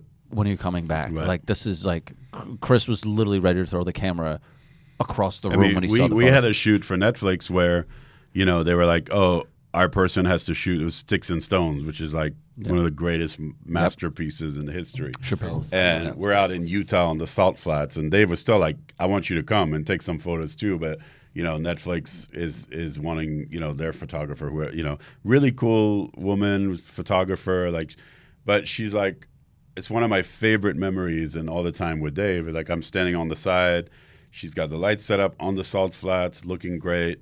And I'm like, cool, I'm not trying to like take somebody's gig away. I'm just going to take my own photos and then he'll have those for himself. And then like Dave's standing there and she goes, hey, Dave, look cool. And he just looked at me and started laughing. We both busted out laughing. And I was like, right. What is she, a wedding photographer? Yeah, And I was like she was really, the pictures are great and all that, but I was like, look cool was really funny, And so now we always like anytime we're doing something, look cool. it's like, hey, Dave, look cool, But that's the kind of thing where like, when you're there, they're not gonna have to really like worry about. No, first of all, if you're doing that, cool. that's a very weird. I mean, it's everybody's got their. It's like get it. And it's like some photographers go, 1, 2, 3, click. Candid, 1, 2, 3, yeah. click. I'm like, are you counting off every photo? Dude, I mean, I get it in Japan. That's the thing. But like, if you're not if you're not Japanese, like, there's no excuse for doing that. So and then the other thing that's really funny that I just remembered is they did this merch hoodie that was really popular, and it was like the Chris and Dave. It had a picture on the back that was your picture. I'm 99% sure. And people were always like, "Yo, man, I bought that hoodie with your picture on it." I was like, "My picture?" I was like, "It's not my picture." I was like, could have been like, it's a cool black and white photo, but I was like, it's Kirill, and they're like, oh. And then a couple people were like, couldn't you just say it's your? Oh yeah, yeah. But that's but you know what? So this no, I was like, I'm telling you who took the photo. But this goes to why I don't really always consider myself a photographer, is because no matter what camera you can use, it's more about the just moment. being there for the moment, right? And that's why our photos could be interchangeable in that sense, right? Where if it's like, oh, did you take that photo? It's like, you might as well have. That's like five people. We were both there for that moment, and for whatever management chose that decision for then, but it was. It's like 50 Cent writing in the club. If there was 5 people in the studio, they'd be like, I helped them with that line. Well, it's a great picture too. It's not like, oh, they just picked whatever. It's a great picture. So I got my Dave Grohl moment out of that. Is knowing that they told me, they're like, oh, well, Dave is wearing a Nirvana shirt and they can't print that on merch without Dave Grohl's permission. So Dave Grohl had to co-sign the photo to be put on the merch. And I was like, all right, I had my Dave Grohl moment. That's cool. Without meeting Dave. You know, it's funny what you guys said about the wedding photographer. I went to a wedding, and I was the only creative friend out of the whole group. And my friend was like, can you just please bring a camera? Because I don't trust this wedding photographer. Like, once in a while, can you just take a candid picture? Your friend hired a wedding photographer he didn't trust? Well, because the girl. Is he still married? Like, please. They're not married anymore. Yeah. But the photos. That was the red flag. And you know what's funny? He goes, listen, just take a couple pictures because I don't think these pictures are going to come out of my flavor because I know that you're going to do some candid, like, very nice comp pics. I'm like, cool. I'm like, not only do I have to be in the bachelor party, but I have to take these stupid pictures. Right. So I'm running around with this camera, and the camera guy gets annoyed that I keep getting into the pictures, and then he turns around, and he goes, "Guys," and he's like a Russian guy. "Guys, please give me a funky pose." To me, look cool. Look cool. I look at Stan, and I'm like, funky bro, pose. What fucking funky pose is this guy talking about? And then I go, all right, let's give this guy the funky chicken. I said, let's give this guy a funky pose, and guess what? Stan hits me up after the wedding, and all the pictures are like, I gave him a Dropbox. I'm like, here you go. He goes, Val, he's like, my favorite picture is the one that you took of me through the window, the candid one of me walking with her. And I'm like, very rarely do you tell someone, give art direction, and it comes out to be amazing. Yeah, to me, especially in a wedding. And you know what's crazy with the look cool shit is like, dude, you're talking to Dave. He is cool. The most art direction I've ever given Chris is, can I get eyes? Right. I literally go, I'm like, you're exuding cool. You're Chris Rock. You're Chris Rock. You're sitting there. He does look away a lot. I look at a lot of my pictures of Chris. And I always go, Chris, can I just get eyes? Yeah. Can I get eyes real quick? Because I'm like, I know this will look cooler if you just acknowledge me a little bit. Right? But I'm not going to be like, hey, Chris, move your arm. Do this. Hold a cigarette. Like, you are cool. Yeah. That's why we're all here. He's fucking Chris Rock. You know what I mean? It's like him and Dave. I remember being on that tour thinking, how lucky are we that we're the two guys that get to document the two greatest comedians and touring together, hanging together, all expenses paid. Yeah. Full also, 5-star vacation. Don't forget, you guys were touring with two comedians that were pivotal to the social standing of what was going on in America. Right. You know, like Dave Chappelle at that moment basically said "fuck you" to everybody and took a stance against everyone. And in a time where everyone's hiding their tails between their fucking legs. Right. So that right there to me was like, yo, this dude is walking around with a fucking superhero fucking, on his chest. Like, just... Yeah, and it was insane. It was a dope dynamic because with Chris... that C logo is like a superhero. Oh, it's crazy. It's insane. But that tour was funny. Yeah, I was like, oh, there it is. Like, I don't want to glaze him, like, to the next degree, but to me, bro, it's like a pivotal situation. I was watching this stuff from the house, and it's the things he's saying, I'm just, like, yelling. Because I'm like, bro, can I say this? Like, I wish... Fearlessness is a dead art. Like, I mean, being fearless in art is... Everybody's just so afraid of everything, so afraid of what people are going to say, money. So afraid of losing money, and as we find out, you can be afraid of everything and lose everything you have anyway. The fire is raging through LA as we're talking right now, and I have very good friends who lost everything, fucked up. Who might have been, people who were like, I don't want to do this because you can lose everything. So to have somebody who's that fearless is so inspiring, first of all, because even for me, sometimes I'll be like, my God, I can't believe you just said that. I sat my girl down. I said, "You watch everything." Yeah, he's saying. I mean, there's a reason during COVID when he did that 846 bit, that the world was stopped and like 40 million people watched that thing on YouTube. It was like a free little thing he put out that we ended up putting on vinyl and everything, which is also another thing that I love to do, and we've done, I think, differently from everyone is the way we've done the album releases.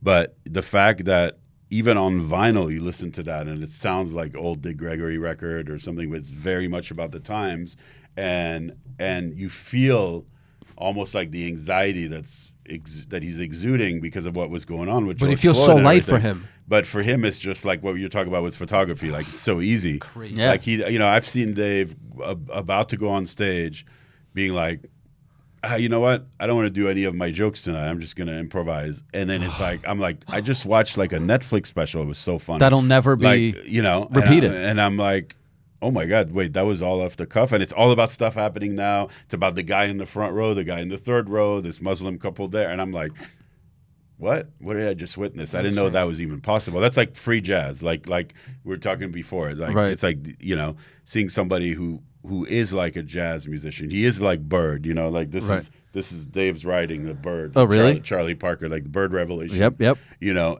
And I do feel like Bebop, because you're like, bloop, bloop, bloop, like the jokes are coming from here, they're going over there, and then you got this long thing, and it's all over, and like so focused, and then boom, it comes right back to that note.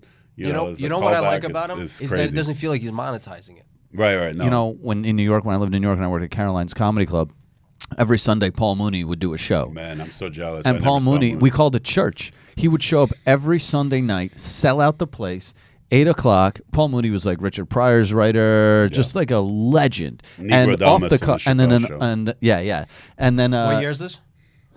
2006, 5. I don't remember when I worked at Caroline's, but you would just show up every Sunday and it would be a new show. It was like going to church, and the place would erupt because he'd be absurd. No He'd be phones. silly. That was the juxtaposition of our tours. Like Chris, I felt like was a surgeon. I got to watch somebody build a show from the first day of the tour to the last day of the tour, watch them manipulate the jokes. Like, they treated it like a science. Like, Chris is very, like, little index cards in the green room, and you'd be like, let's move this joke here. That it's like a war room.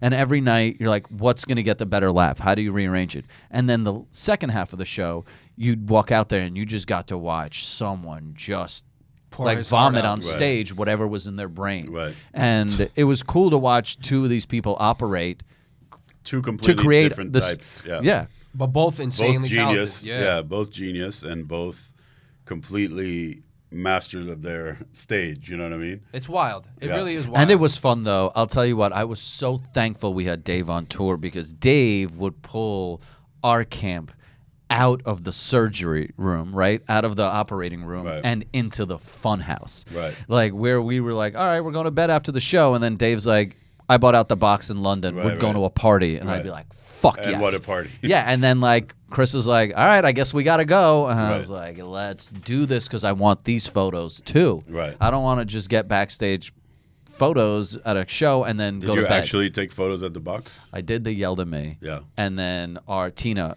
manager Ferris, told us the great Tina fucking, Ferris. she just told whoever yelled at me, she's like, get the fuck out of here. She's like, this is me judging him like you took photos where you're not supposed to. I got great photos too. So. Yeah. But that's but you're not supposed in to. those there. places, a lot of chefs. I'm like, but the box, nothing was happening at the box that wasn't. Yeah. It wasn't like someone was shitting on stage like they normally would, where your expectation of privacy. Exactly. I'm like, it's Busta Rhymes and Chappelle and Chris Rock like hanging out on stage, putting on a show. I'm like, Chris is gonna want these memories. So jealous, honestly. I really want to kill both of you. When that happened, that box show, I texted jealous. my girlfriend. I was like, you do not understand what I'm experiencing. I have a private Busta Rhymes concert with Dave, with Chris. They shut down the box in London. This is insane. It was insane, yeah. Insane. Fuck. Because I've been on tours with comedians and artists that are trying to break it or starting to break. And you're like, all right, we're on like a shitty tour bus. You're eating at like at the Marriott. You're in your room, blah, blah, blah. You travel with these guys. We had a fucking private jumbo jet. 65 or 67 seat jet. I've never seen anything like and it. And we would scoop up people in every you city. have Ali Wong and this one and that one and Michael Che. Dave was smoking the photos we got on the jet were really fun. The photos on the big jumbo jet were like Dave's just smoking on it. You're like, you're like, I cannot believe this is happening. Yes. Oh yeah, Dave will smoke on this plane. Like one time I was not feeling well, and I was like, oh my God, is he still going to smoke? And he just said to the flight attendant, he's like, give him an oxygen mask. He's like, and I pictured myself with the oxygen mask, Dave smoking. I was like, I guess we're just doing that. It's pretty Yo, funny.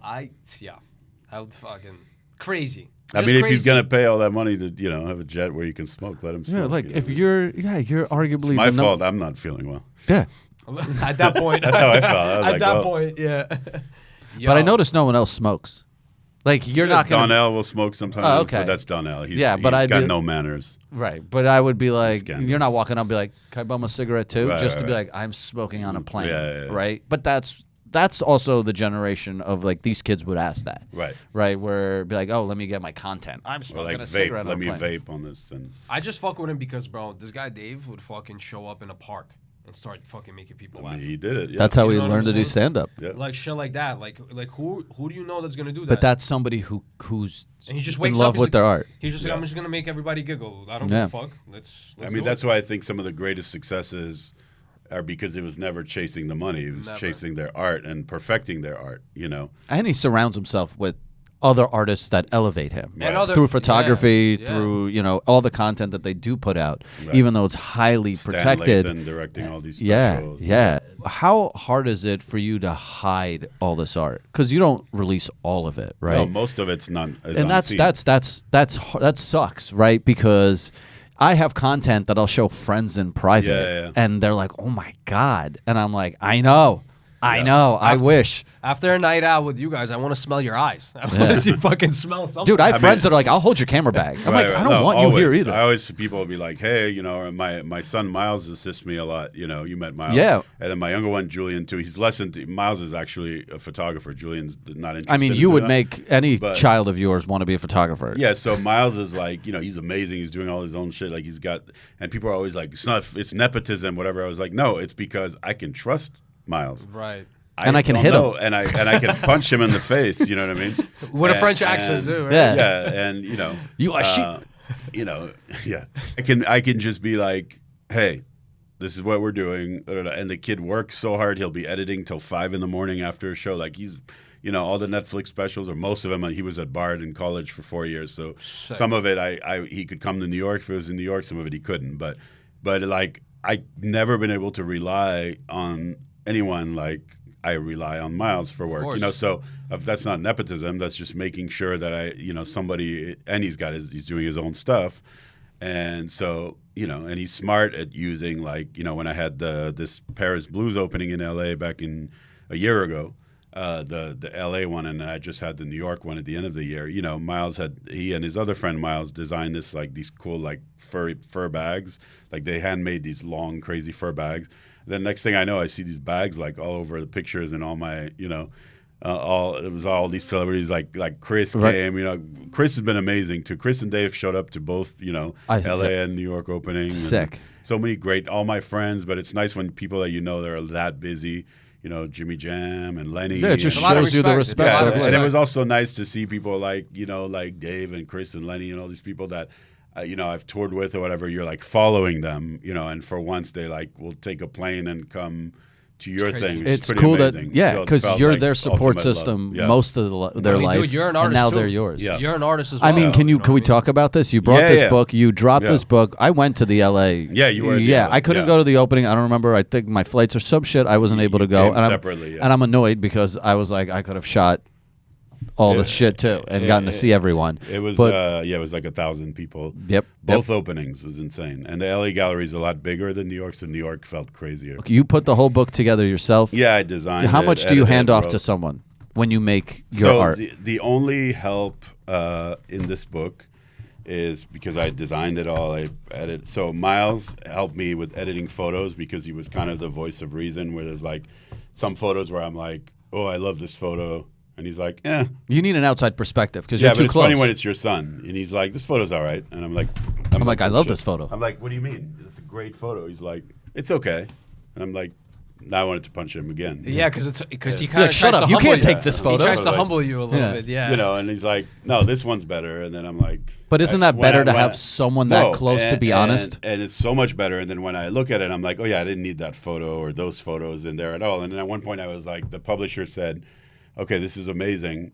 Tenois is one of my favorite publishers, so I was really happy. All the Elliot Erwitt books, that I collect were on Tenois, and great contemporary photographer like Phil Penman is with Tenoyes. My friend Julian Lennon, who I had done the Darker Than Blue exhibition with, he's got a book just came out with Tenoyes. So a lot of friends and a lot of legends, and so I was really happy that they were doing it. Also, my dear friend Naomi Campbell wrote the foreword, Wow. Bananas. That's crazy. which is also special. And so she loves me to call her baby mama. My ex-wife Rebecca helped me with it. That's the only thing I basically had somebody help me. Is I wrote a long foreword, which I'm really proud of, and then it was like, okay, I have to edit this thing, and she's a great writer, and so I was like, okay, keep it in the family, kind of like I don't want to send it out. She's a great writer; she can help. So that's I would say is the only thing that I kind of outsourced. Right, but you kind of need that. They're I your wrote biggest it fans myself. and your harshest critics. It's my writing, but it had to be perfected. Now, and I'll edited. tell you this, dude. You are incredibly lucky. And not lucky, I think you're incredibly, obviously talented, is I think a lot of people also struggle with, once they take beautiful art, you take a great photo, a lot of people don't know how to present it to the world. Right. And the fact that you have a design background That's the main thing, is the fact that you The can marketing, take yeah. well, no, just being able to package your art.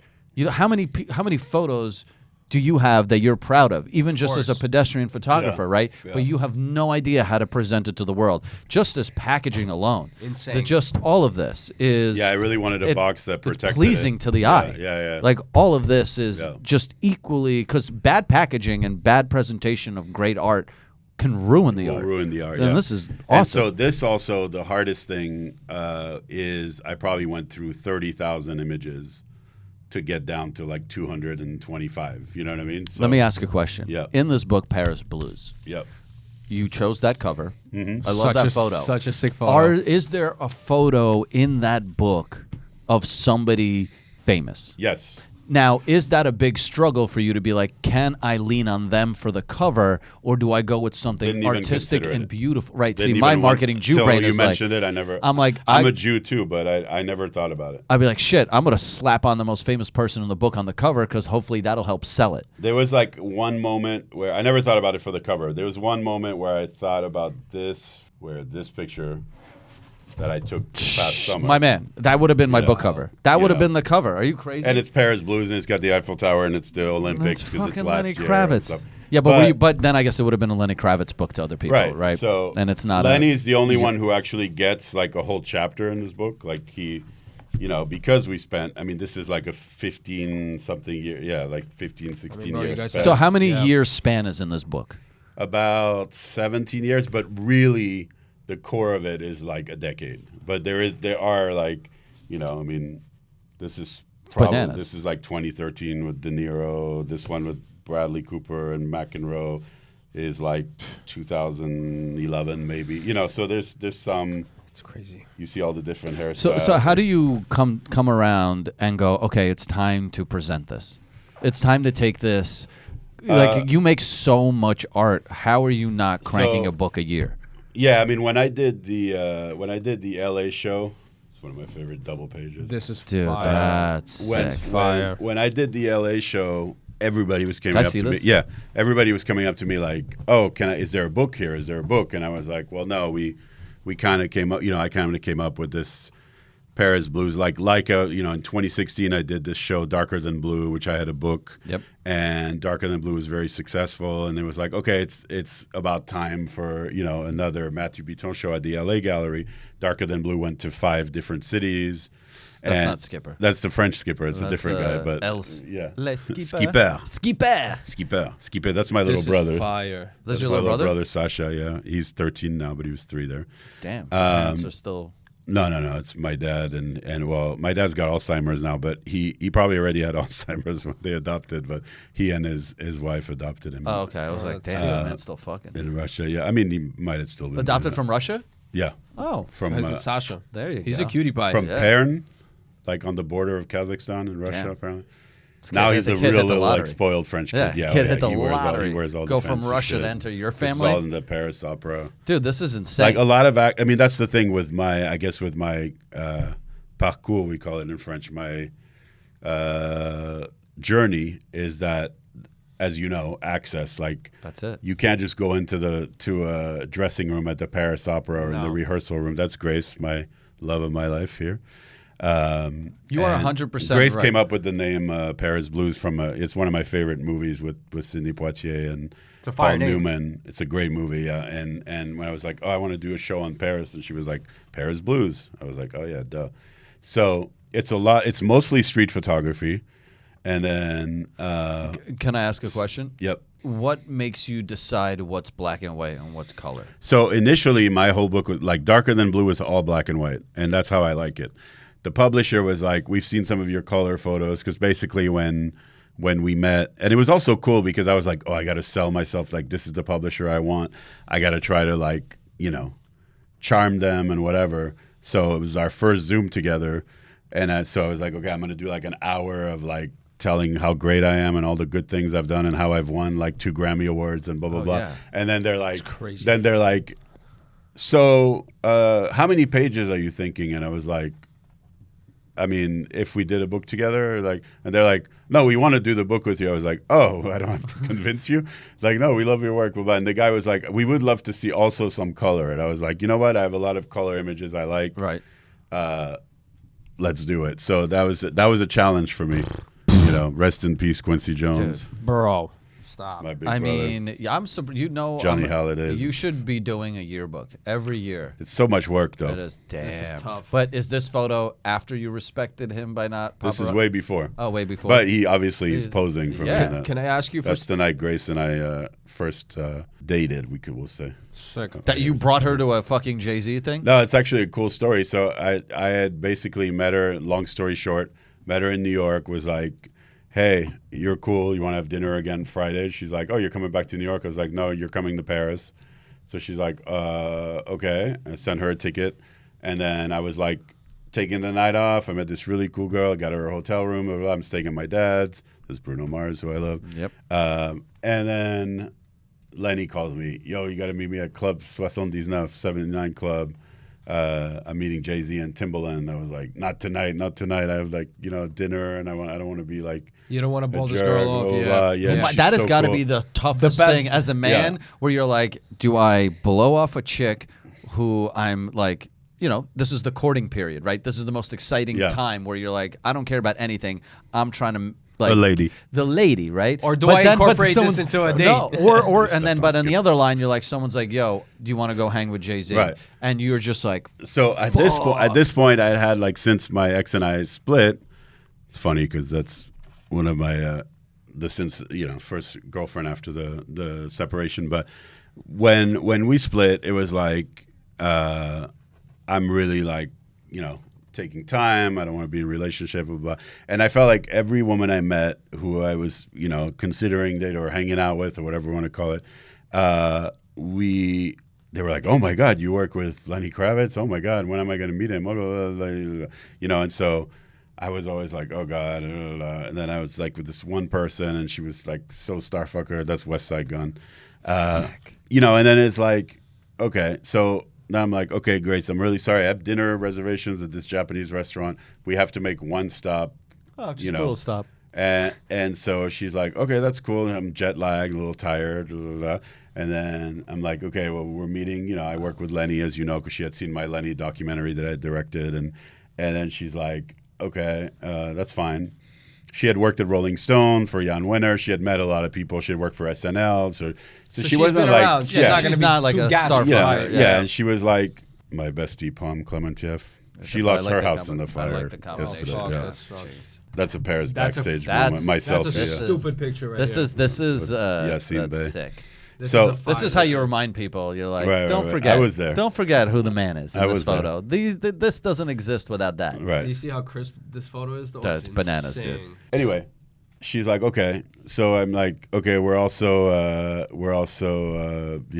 Jay-Z's going to be there. And she's like, okay. I'm like, oh, she's not reacting like these other people that I've met. So we get there. There's like 2 seats on each side of them. And then there's like 2 stools at this booth, right, where the Jay-Z photo's taken.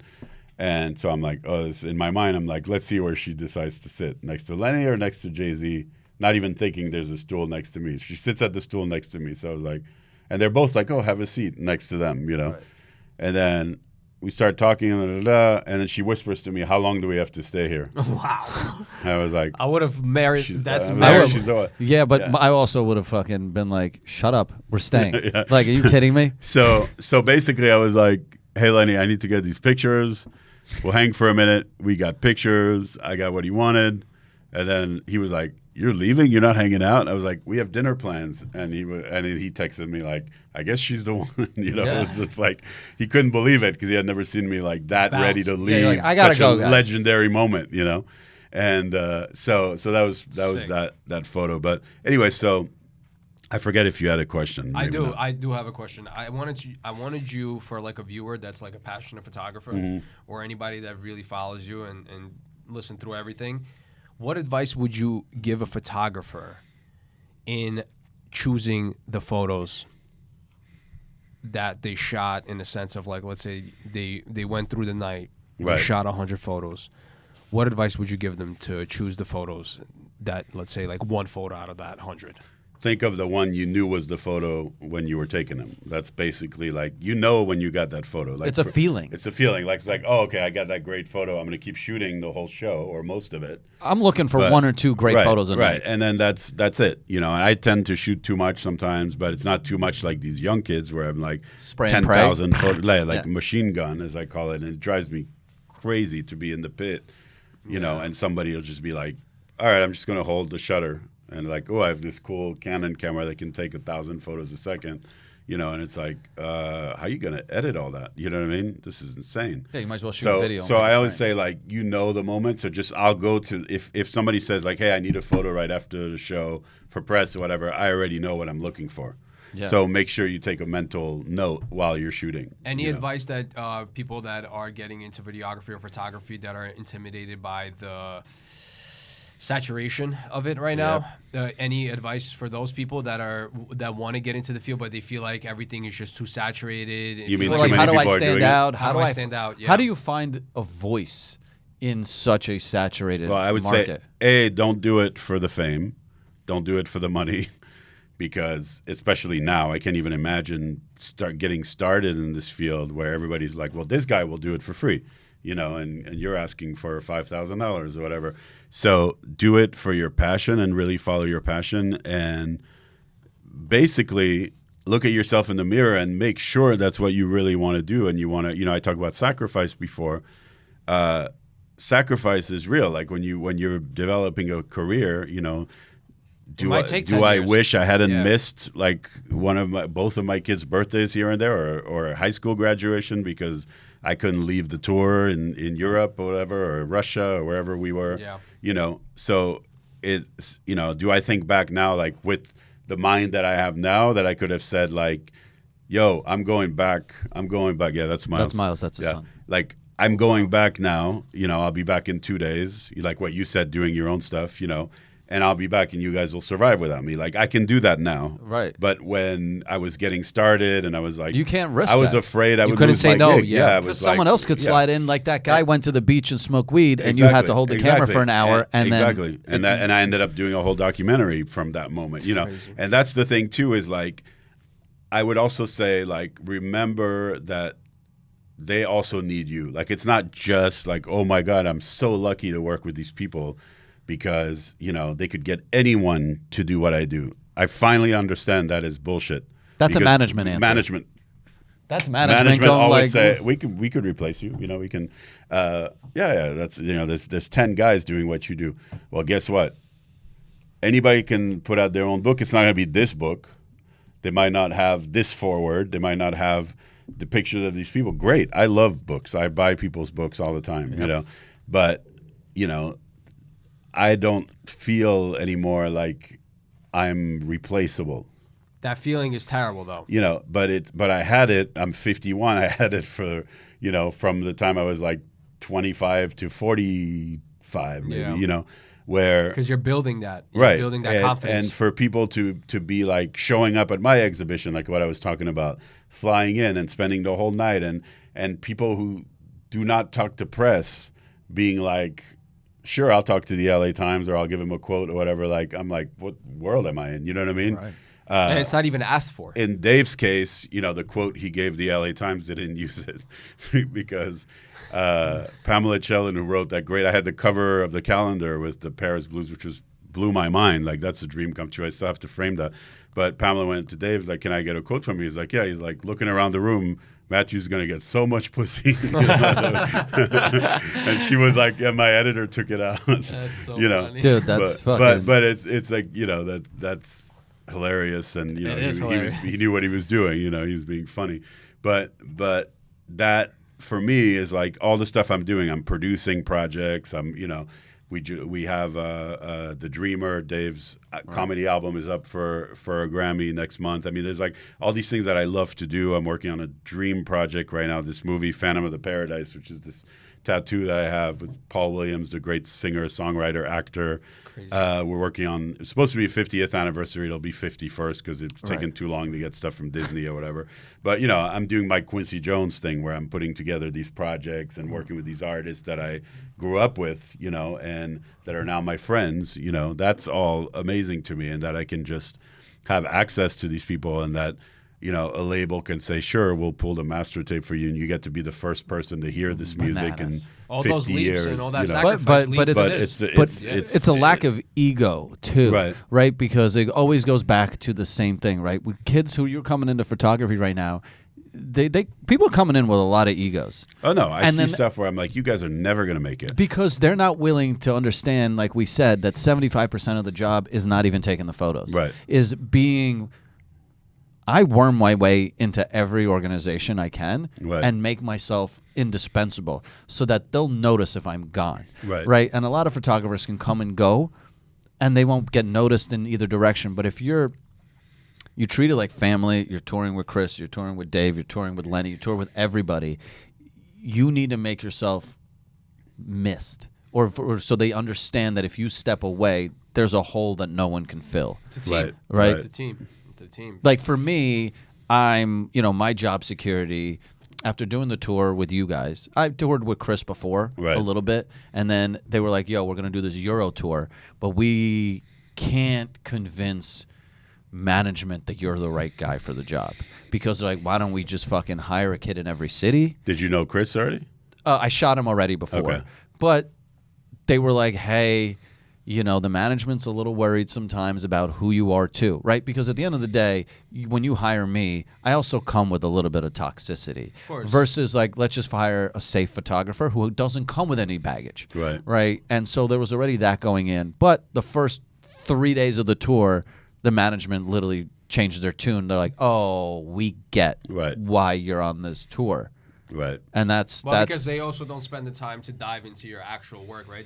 It's more of a surface level. Well, it's a PR thing too, right? They're like, we can't have a guy who's making this absurd content on the side as well, right? Because that affects, at the end of the day. Meanwhile, you're on a comedy tour. Right. Well, what saved me is that Dave was on tour, because I'm like, guys, there's nothing I could ever do that'll cross more lines than Dave. Right. So the guy I'm photographing has a way bigger mouth than me. Right. My whole life has been passion, and it's like even these projects I'm talking about that I'm doing now, it's like like I said, I'm 51 and I'm still like, I can't believe I'm doing this. I can't believe like I put together this project and this is happening. Like I cannot believe that I put my whole heart into something. But that goes back to your comment about Dave. This is fearless. Right? Because fear to me is a corporate job. Right. Yeah. And the ability for you to step away from job security and all that shit to just chase art.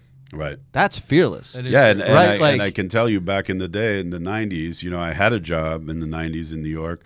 I worked for American Eagle Outfitters. I was like the senior packaging and blah, blah, blah designer and art directing stuff and doing blah, blah, blah, and changed the logos and the store signage and did the catalog. But my passion was never there. I was really good at it. I was doing all the merchandise, the T-shirts. They were like, oh, my God, we went from selling, $300,000 to $5 million this way. Yeah.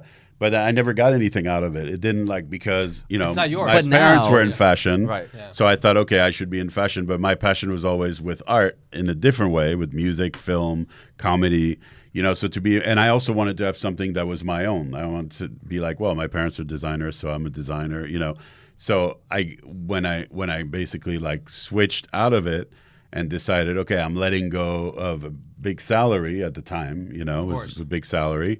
And then what happened was I basically had the opportunity to go work on a book for Quentin Tarantino on these blaxploitation movie posters. And it was like, do I give up my salary, which back then in 97 would be the equivalent of, maybe if I was making like $100,000 there, it would be like 300 today. Still with risky inflation. Still risky though. Because Quentin Tarantino was not really like he was big, but he wasn't. Well, he had Pulp Fiction at that moment, he and did he already? was about to put out Jackie but you're Brown. walking away from a guaranteed job. I've got salary. no more guarantee. Yeah. I have to go, to my then wife and be like, "How do you feel about this?" She was super supportive, and be like, "Follow your heart." Blah blah blah.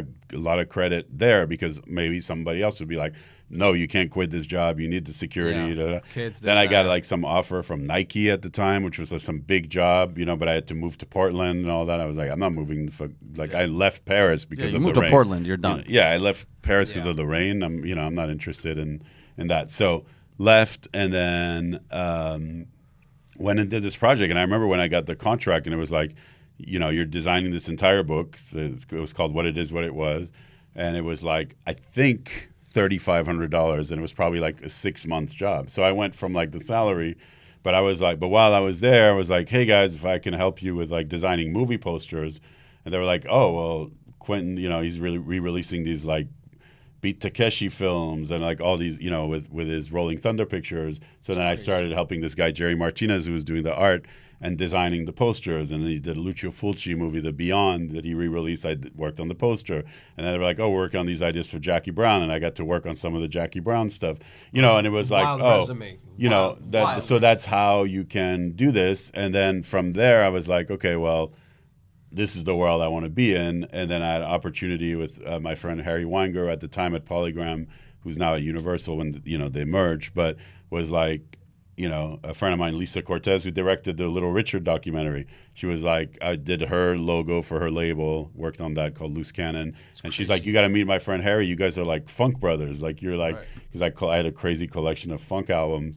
And then so he started hiring me to design albums, which is how I got my first like real album designer gigs, Crazy.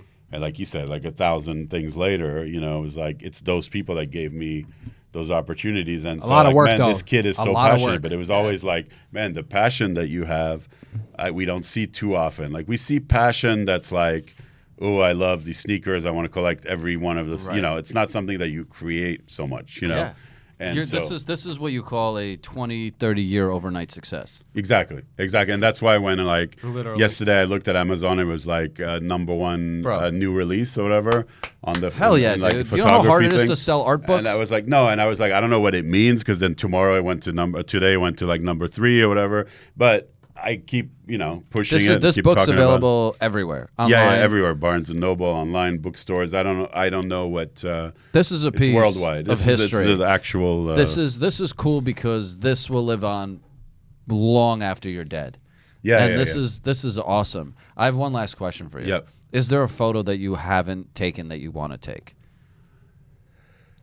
I really want to do a portrait of Woody Allen.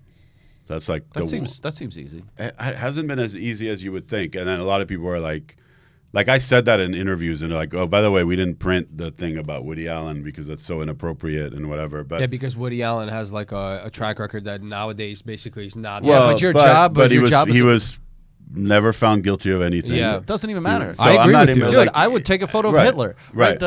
Your job as a Yeah, photographer but is to document he's my time. favorite, comedian as far as like writer, director. His movies are my favorite movies.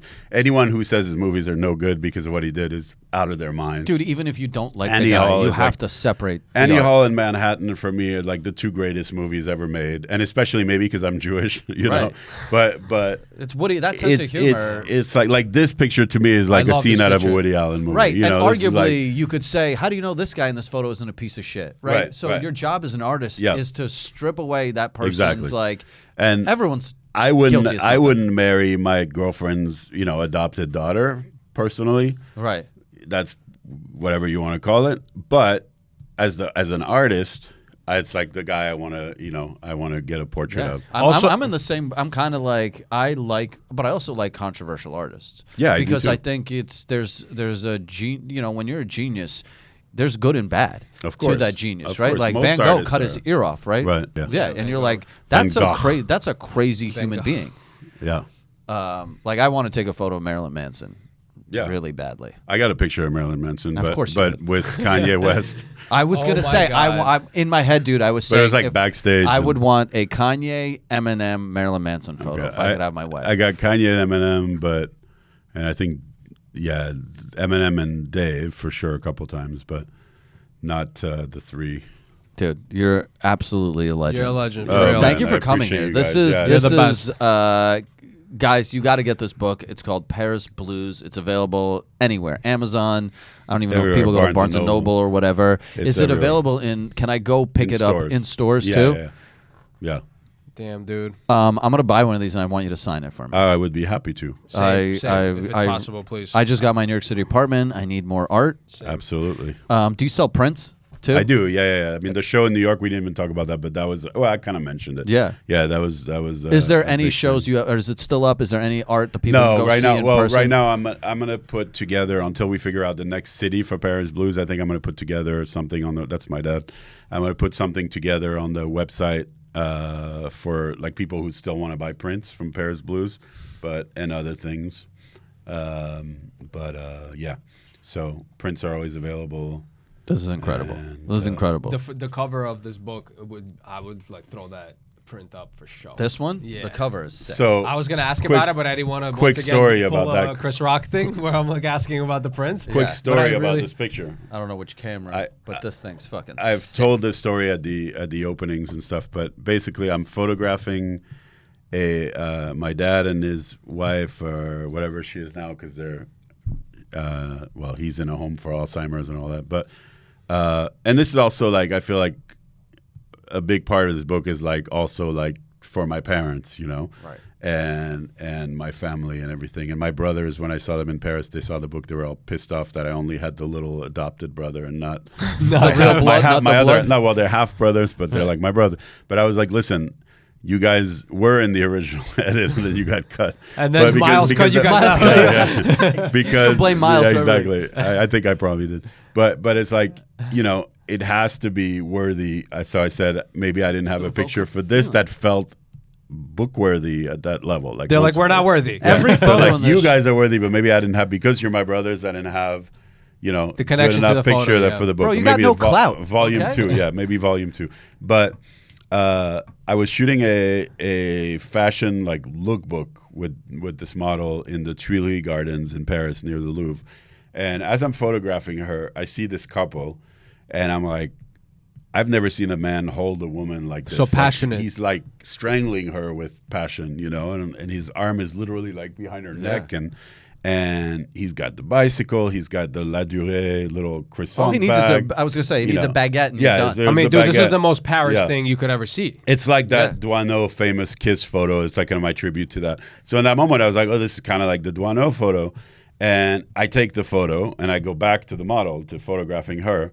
And all of a sudden, this guy comes running after me. He's like, did you just take that picture? And I'm like, yes. He's like, erase it. I was like, why? He's like, this is not my wife. I was like... but you're in the middle of a big park. You have no expectation of privacy here, my man. I said, and nobody's going to recognize you. He's like, and my then wife. you put him on the cover. He's like, my wife. This is like 13 years ago, so I felt like, Dude, at the opening, David said they're both dead now. It's fine. But anyway, That's so amazing. Hopefully COVID killed them. So That's a funny she story. came up to me. She came up and said, "Why are you guys arguing?" Well, he took a photo of us and blah blah blah. And she's like, "Oh my God, my husband would kill me." I was like, "This is the greatest guys picture are fucking I've ever pieces of taken." shit. Are you crazy? You guys are in Like- public making out with each other. And then she looked at it. It was like she was like very French. Like she made me think of the woman in Pulp Fiction, the French woman. Like Zed's dead, baby. And she's like, it's so pretty. It's such a pretty picture. Oh my God, can you email it to me? And I was like, wait, you want evidence? Like, Yeah. Well, so she gave me her email. I sent it. I don't, obviously she never responded or anything. But I was like, well, that's okay for me to not delete it.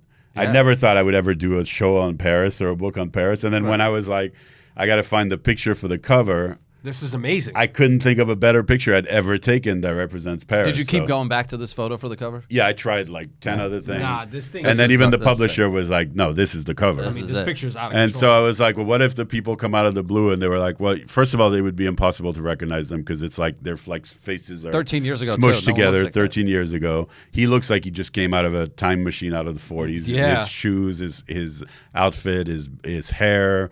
And so picture's you could always argue. And then I asked a lawyer friend, I was like, do you think this would be a thing? He's like, no, first of all, they're not going to want to come out and admit they were cheating. Right. It was like, bingo. What a great story behind the cover too. Yeah.